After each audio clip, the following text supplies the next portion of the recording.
On March 15, 1783, the officers under George Washington's command met to discuss a petition that called for them to mutiny due to Congress's failure to provide them back pay and pensions for their service during the American Revolution.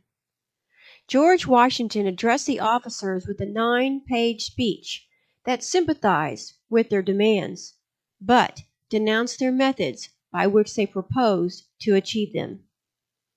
The following is an excerpt from George Washington, Headquarters, Newburgh, 15th of March, 1783.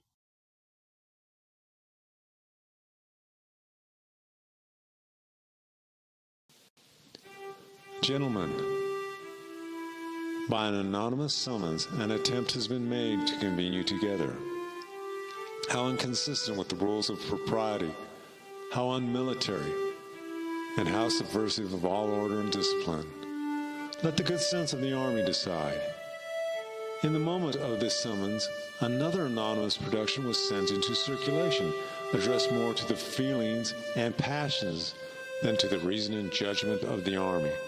The author of the piece is entitled to much credit for the goodness of his pen, and I could wish he had as much credit for the rectitude of his heart, for as men see through different optics and are induced by the reflecting faculties of the mind to use different means to attain the same end, the author of the address should have had more charity than to mark for suspicion the man who should recommend moderation and longer forbearance, or in other words, who should not think as he thinks and act as he advises.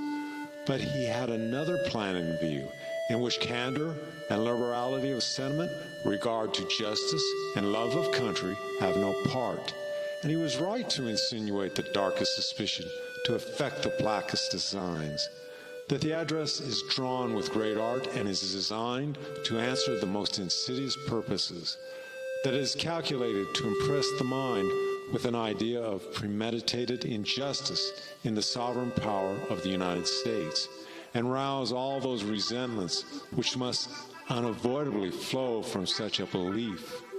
That the secret mover of the scheme, whoever he may be, intended to take advantage of the passions, while they were warmed by the recollection of past distresses, without giving time for cool, deliberative thinking.